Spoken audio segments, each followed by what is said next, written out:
Hello listeners and readers, welcome back to హులుస్లో stories వాళ్ళబ్బా. ఈరోజు మన ఛానల్ కోసం నేను కంటిన్యూ చేసిన స్టోరీ వచ్చేసి రాక్షసుడు పార్ట్ వచ్చేసి 14 అబ్బా. ఈ కథలోని ముందు భాగాలు ఇప్పటి వరకు చూడని వాళ్ళ కోసం కామెంట్స్లో లింక్స్ ఇచ్చానబ్బా. అలాగే మన ఛానల్లో అన్ని కథలకు ప్లేలిస్టులు కూడా ఉన్నాయబ్బా. కొంచెం సబ్స్క్రైబ్ చేసుకొని చూస్తూ కథ నచ్చినట్లయితే తప్పకుండా లైక్ చేసి కథ ఎలా ఉందో ఓ చిట్టి కామెంట్ రాయండి. మరి మనం ఈరోజు కథలోకి వెళ్ళిపోదామా?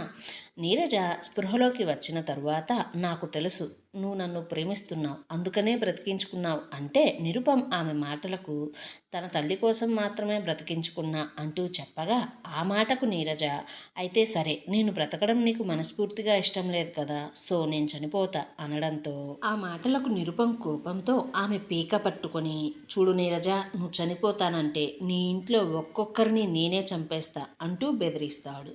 కావ్య అదంతా చూసి నిరుపంని వదిలేయమంటూ చెబుతూ తన తల్లి మాటలను గుర్తు చేస్తే నీరజ మాత్రం తను రాక్షసుడైనా సరే చావైనా బ్రతుకైనా తనతోనే అంటూ అతన్ని మార్చుకుంటానంటూ చెబుతుంది. నిరుపమ రాత్రికి నీరజను తన ఇంటికి తీసుకొని పోతాడు. ఇంకోవైపు నీరజ ఇంట్లో అందరూ దిగులుగా ఉంటే లేక అందరినీ చూస్తూ చాలా కోపంగా చూడండిరా అది ఎంత పని చేసిందో, ఆ రోజు మన చేతుల్లో చావును త్రుటిలో తప్పించుకొని బిడ్డతో సహా ప్రాణాలను గుప్పెట్లో పెట్టుకుని భయపడి పారిపోయింది కదా అది. కానీ ఈరోజు దాని కొడుకుతో మనల్ని లేవలేని చావు దెబ్బ కొట్టింది. అయినా దానికి అసలు విశ్వాసం అంటే ఏంటో తెలియదు. తిన్న తిండిని కక్కే కుక్క జాతిది. ఆ రోజుల్లో కూడా అంతే. అమ్మ నాన్న కన్న పిల్లలమైన మనకన్నా దాన్నే బాగా చూసుకుంటే అది ఆ విషయాన్ని కూడా ఆలోచించకుండా వాళ్ళ ప్రేమను తృణప్రాయంలో వదిలేసి మనందరి ప్రేమను కాదనుకొని ప్రాణంగా పెంచుకున్న మా అమ్మా నాన్న పరువును ప్రతిష్టను తీసి వెళ్ళిపోయింది. పోయేదేదో పోయిందిలే, మన జీవితాల్లోకి రాదులే అనుకుంటూ అది చేసిన అవమానాలన్నీ మర్చిపోయి బ్రతుకుతూ ఉంటే మళ్ళీ పిల్లలు పుట్టిన తరువాత మన బ్రతుకుల్లోకి వచ్చి తొంగి చూసింది అంటూ లేక పాత గాయాలను రేపుతూ ఉంటే అందుకు మనీష్ కూడా తన వంతుగా మరింత కోపంగా అవునక్క, నువ్వు చెప్పిందంతా నిజమే, అది మన రెండు ఇళ్లకు అదృష్టాన్ని తెచ్చే మహాలక్ష్మి అని మనం మురిసిపోతూ దాన్ని నెత్తి మీద పెట్టుకొని చూసుకున్నాం. కానీ అది పెరిగిన తరువాత మనకు తీసుకువచ్చిన తలవంపులను కళ్ళారా చూసిన తరువాత తెలిసింది అది మనకు అదృష్టం తెచ్చేది కాదని, మన రెండు కుటుంబాలకు ఏనాడో పట్టిన శాపమని. కన్న అమ్మానాన్నలను పెంచిన అమ్మానాన్నలను తోడబుట్టిన మనని ఎంత దారుణంగా మోసం చేసిందో అంటుంటే నగేష్ ఆ మాటలకు కోపంతో జరిగిన గతాన్ని తలుచుకుంటూ పళ్ళు కొరుకుతూ ఊగిపోతూ ఒకప్పుడు అది ఎలాంటిదైనా సరే, అది ఏం చేసినా సరే నా చెల్లేగా అనుకుని నేను చాలాసార్లు దాని విషయంలో నా కోపాన్ని చంపుకున్నారా. ఎందుకంటే దానికి ఏ పుట్టింటి నుంచి కూడా ఒక ఆడపిల్లకు జరగని అన్యాయం మన వల్ల జరిగింది. అందుకే పోనీలే పాపం ఎక్కడో చోట గుట్టుగా బిడ్డను పట్టుకొని బ్రతుకుతూ ఉంటుందిలే అనుకుని జాలిపడి వదిలేశాం కదా. కానీ ఇప్పుడు అది నా కూతురు జీవితంలోనే తుఫానును పుట్టించింది అంటూ వారందరూ పాత విషయాలను తిరగదోడుకుంటూ మరింత కోపాన్ని పెంచుకుంటూ ఉంటే దానితో దేనికి సంబంధం లేకుండా తేజ్ మాత్రం ఆ ఇంటి డాబా మీదకు చేరిపోయి పిచ్చి వాడిలా తాగుతూ ఫోన్లో ఉన్న నీరజ ఫోటోని చూస్తూ స్టేషన్లో కంప్లైంట్ ఇచ్చిన తరువాత అతను ప్రైవేట్ డిటెక్టివ్ని కూడా కలిసి ఆ విషయాన్ని మొత్తం చెప్పి అతన్ని ఆ విషయం మీద ఎంక్వైరీగా నియమించుకోగా ఆ డిటెక్టివ్ కేసు తీసుకుంటూ దానిలోని వివరాలన్నీ పరిశీలించిన తరువాత చూడండి తేజ్ సార్, నేను పోలీసుల్లా కాదు, నా ఎంక్వైరీ అలా ఉండదు, నాకంటూ కొన్ని దారులు భిన్నంగా ఉంటాయి. అలాగే ఎన్నో సంవత్సరాల నా అనుభవంతో నేను చెప్తున్నా వినండి.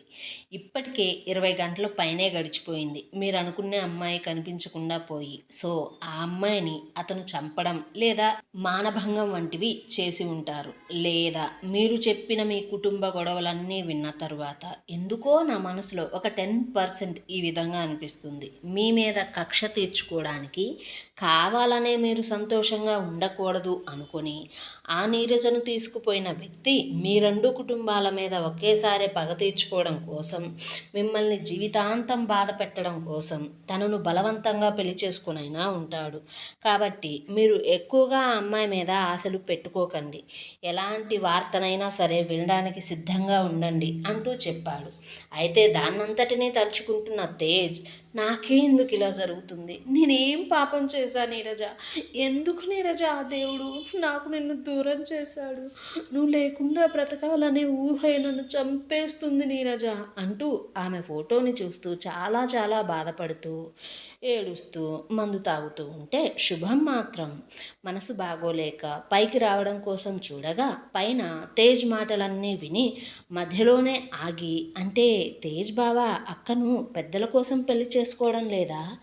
తనకు అక్కంటే ప్రాణమా? తనను ప్రాణంగా ప్రేమించాడు అని తెలుసుకొని అసలు ఈ నంద ఎవరు? ఎందుకు సమయం చూసి ఇలా చేశాడు? ఎందుకు మేమంటే అతనికి అంత కోపం? కిందేమో ఎవరో లేడీ గురించి మాట్లాడుకుంటున్నారు, పైనేమో బావ ఇలా బాధపడుతున్నాడు. అసలు ఇప్పుడు నేను ఎవరిని అడిగితే నాకు నిజాలు తెలుస్తాయి అంటూ ఆలోచిస్తూ ఉంటే ఇంకోవైపు అదే ఇంట్లో కావ్య చెప్పింది విన్న శిరీష ఆమెతో ఫోన్ మాట్లాడింది గుర్తు చేసుకుంటూ నీరజ తీసుకున్న నిర్ణయానికి ముందు ముందు రోజుల్లో ఏం జరగబోతుందో అని భయపడుతూ, ఏం జరిగినా సరే ఎవ్వరి వల్ల కూడా తన కూతురికి ఎలాంటి హాని కలగకూడదు అనుకుంటూ మనసులోనే భగవంతుణ్ణి ప్రార్థించుకుంటూ ఉంది. ఇంకొక వైపు నీరజకు ఆమె పడుకున్న 30 నిమిషాలకే మెలకువ వచ్చింది. తరువాత ఎంతగా నిద్రపోవటానికి ప్రయత్నిస్తున్నా సరే ఆమెకు రెండోసారి నిద్ర పట్టడం లేదు. దాంతో ఒక గంట మంచం మీద అటు ఇటు తన్నుకుని నీరు తాగడం కోసం చూడగా ఆ రూమ్లో నీరు లేదు. ఇంతలోనే ఎవరో ఆమె డోర్ మీద కొట్టి నీరజ నీరజ అంటూ పిలవడంతో నీరజకు అంత రాత్రి డోర్ శబ్దం విని భయంగా అనిపించింది. కానీ ఆమెను పేరు పెట్టి పిలుస్తుంది నిరుపం అని తెలిసిన తరువాత వెంటనే ఆ డోర్ తీసి, ఏంటి నిరుపం, నువ్వు ఇంత రాత్రి ఇలా వచ్చావు, ఏం కావాలి అంటూ అతని ముఖంలోని కోపాన్ని చూస్తూ మనసులోనే భయపడుతూ పైకి మాత్రం ధైర్యంగా అడుగుతూ ఉంటే నిరుపం ఆమె భావాలను ఏమాత్రం పట్టించుకోకుండా ఆమె చెయ్యి పట్టుకొని ఆ ఇంటి 4వ ఫ్లోర్కి ఆమెను తీసుకుని పోతూ ఉంటే నీరజకు నిరుపం ఇంత రాత్రి ఆమెను బాధ పెట్టడానికి ఇంకా ఏదన్నా ప్లాన్ చేశాడేమోననుకుంటూ భయపడుతూ, ఏంటి నిరుపం, ఎక్కడికి తీసుకుని పోతున్నావు నన్ను? ఎందుకు ఇంత రాత్రి ఇంత బలవంతంగా నన్ను పై ఫ్లోర్కి తీసుకుని పోతున్నావు అంటూ అడగ్గా నిరుపం నిజాన్ని తెలుసుకోబోతూ, అంత కంగారెందుకు? నువ్వు నన్ను ఇంటికి తీసుకొని వచ్చేటప్పుడు కారులో ఒక మాట అడిగావు కదా, నువ్వు నన్ను మనస్ఫూర్తిగా మీ ఇంటికి తీసుకుని పోతున్నావా నిరుపం అని. అప్పుడు అవును అన్నాను కదా నీరజ. మరి అవును అనడానికి కారణం, అలాగే నిన్ను నా భార్యగా ఒప్పుకోవడానికి ఇదే ఇంటికి తీసుకుని రావడానికి కారణం ఏంటో నీకు తెలియాలి కదా. రేపటి నుంచి నువ్వు ఈ ఇంట్లో ఏం చేయాలో ఎవరిని చూసుకోవాలో కూడా చెప్పాలి కదా. అదే చూపిస్తా పద, ఆ కారణమేంటో అంటూ ఆమెను లాక్కుంటూ తీసుకుని పోతూ ఉంటే నీరజకు మనసులో ఏదో తెలియని అలజడి మొదలైంది. దాంతో అతను ఏం చెప్పినా ఏం చేసినా ఎంత బాధ పెట్టాలని చూసినా సరే దాన్ని భరించడం కోసం ఆమె తనను తాను మెంటల్గా ప్రిపేర్ చేసుకుంటూ ఉంది. అయితే ఆమెను 4వ ఫ్లోర్లో ఒక రూమ్ ముందుకు తీసుకుని పోయి నుంచోబెట్టి ఆ రూమ్ డోర్ తీయగా ఆ రూమ్ అంతా ఒక ఎమర్జెన్సీ మెడికల్ రూమ్లా మార్చేసినట్లు అనిపించింది.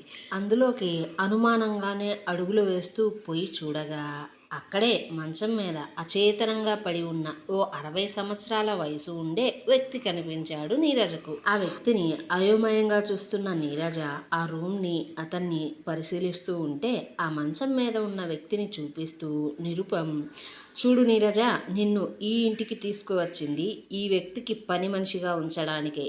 ఈ రోజు నుంచి నువ్వు తనకు సంబంధించిన ప్రతి పనిని చేయాలి అంటూ చెప్పగా నీరజకు ముందుగా ఆ వ్యక్తిని చూస్తే కొంచెం ఇబ్బందిగా అనిపించింది.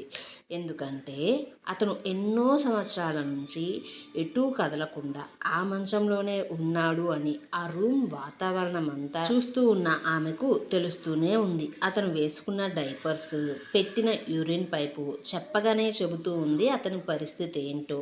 నీరజ అతను ఎవరు నిరుపం అంటూ ఆ వ్యక్తి దగ్గరకు పోయి బాగా పరిశీలించి చూడగా ఆ వ్యక్తిలో నిరుపం పోలికలు పుష్కలంగా కనిపిస్తూ ఉన్నాయి. దాంతో ఆమె మనస్సులోనే ఇతను ఇతను అనుకుంటూ 2 అడుగులు షాక్ అవుతూ వెనక్కు వేయగా ఆమె వెనుక నిరుపం తగలడంతో నీరజ వెనక్కు తిరిగి అతన్ని చూడగా నిరుపం నీరజను ఎలాంటి భావం లేకుండా చూస్తూ మంచం మీద ఉన్న అతని వైపు చూపు తిప్పి ఒక అడుగును అతని దగ్గరగా పక్కగా జరగ్గా నిరుపం వెనక నీరజకు అక్కడే గోడకు తగిలించి ఉన్న ఓ చిన్న పాప ఫోటో పెద్ద సైజులో కనిపించింది.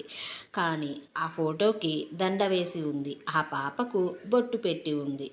ఆ పాపలో కూడా నిరుపం పోలికలు పుష్కలంగా ఉన్నాయి. నిరుపంకి చిన్న వయసులో గౌను వేస్తే అచ్చం ఆ పాపలాగే ఉంటాడా అనిపించింది. దాంతో నీరజకు తన తల్లి గుడిలో చెప్పిన మాటలు కొన్ని గుర్తొచ్చాయి. మన వల్లే నందా కుటుంబానికి చాలా నష్టం జరిగింది అని. ఆ మాటలు ఆమె చెవిలో మోగుతూ ఉంటే దాంతో నీరజ కొంత విషయాన్ని అర్థం చేసుకున్నట్లుగా అనిపించి బాధతో బరువెక్కిన గుండెతో వణుకుతూ ఉన్న గొంతుతో నిరుపం మంచం మీద ఉంది మీ నాన్నగారా? ఆ వెనుకన గోడకు ఉన్న ఫోటోలో ఉంది మీ సిస్టరా అంటూ అడగ్గా నిరుపం జరిగిన సంఘటనలన్నీ తలుచుకుంటూ తనకు వస్తున్న కోపాన్ని చాలా కష్టంగా ఆపుకుంటూ కళ్ళు గట్టిగా మూసుకొని అవును, ఈరోజు నేను ప్రాణాలతో ఉండడానికి కారణం నా అక్క. నాతో పాటు ఒకేసారి మా అమ్మ కడుపులో పెరుగుతూ కలిసి బయటికి వచ్చాం. కానీ ఇప్పుడు నాతో కలిసి మాత్రం లేదు. నాతో తోడుగా లేకుండా నాకు తన ఆయుష్ని తన ప్రాణాన్ని ఇచ్చిపోయింది. నా కోసం తను చచ్చిపోయింది. అలా జరగడానికి కారణం నీ కుటుంబం. నాకు ప్రతి విషయంలోనూ తోడుగా ఉండి నా చెయ్యి పట్టి ఎలా నడవాలో ఎలా బ్రతకాలో చెబుతూ ప్రేమను పంచాల్సిన మా నాన్న ఈరోజు కనీసం లేవలేని స్థితిలో ఉన్నాడు. నా బాల్యమంతా నేను నా తండ్రి ప్రేమకు దూరమయ్యా. ప్రతిరోజు ప్రతి క్షణం నాకు మా నాన్నను తలుచుకుంటే బెడ్ మీద పడుకున్న స్థితే గుర్తొస్తుంది. అందుకు కారణం మీ కుటుంబం. అందరి పిల్లల్లా నేను కూడా ఈ ప్రపంచంతో మా వాళ్ళతో మంచి బంధాన్ని ఏర్పరచుకుని ప్రతి విషయంలో ప్రతి నిమిషం సంతోషంగా గడపాల్సిన నేను నాకంటూ కొంత వయసు వచ్చేదాకా దొంగల ప్రపంచంతో సంబంధమే లేకుండా నేననే వాడిని లేను అని మా కుటుంబం బయటకు చెప్పుకునే స్థితిలో నేను పెరగడానికి కారణం మీ కుటుంబం. అందుకనేనే నేను మీ కుటుంబానికి విధించే శిక్ష నీతో నాకు జరిగిన పెళ్ళి, అది కూడా ప్రేమ పెళ్ళి.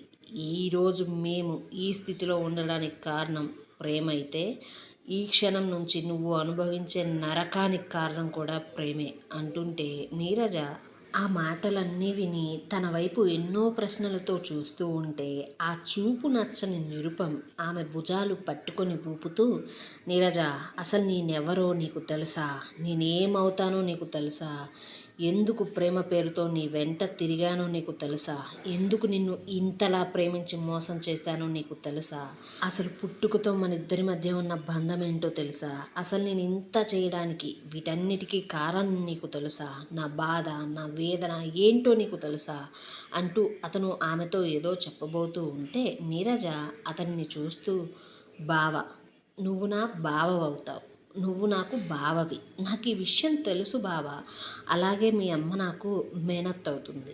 మా కుటుంబం వల్ల మీ కుటుంబంకి కొన్ని పొరపాట్లు జరిగాయని మా అమ్మ నాతో చెప్పింది అంటూ ఆమె ఏదో చెప్పబోతూ ఉంటే ఆ మాటలకు నిరుపం నీరజ చెంప మీద లాగిపెట్టి ఒకటి కుట్టాడు కోపంతో. నీరజ ఆ చెంప దెబ్బకు బాధగా తన చెంప మీద చెయ్యి వేసుకుని బావా అంటూ చాలా ఆర్తిగా పిలుస్తూ ఉంటే నిరుపం కోపంగా, ఏంటి చిన్న పొరపాట్ల?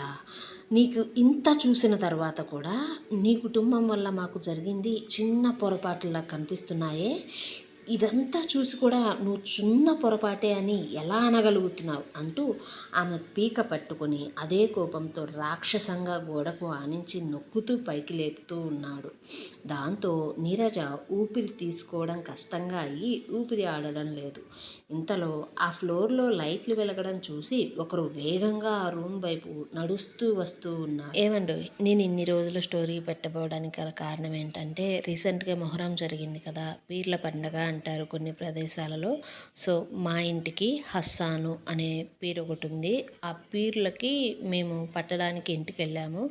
కాకపోతే అనుకోకుండా అక్కడ జరిగిన ఎలా జరిగిందో ఏమో మాకైతే తెలియదు. ఆ నిప్పుల్లోకి దిగిన ప్రతి ఒక్కళ్ళ కాళ్ళు కాలాయండి. మా ఇంటి పేరు మా హస్బెండ్ పట్టాడు. సో మా హస్బెండ్కి కూడా కాళ్ళు కాలిపోయి బొబ్బలు వచ్చాయి. సో తనను చూసుకుంటా తనకు ప్రతిదీ అందించుకుంటూ వీడియోస్ చేయడానికి కొంచెం లేట్ అయింది.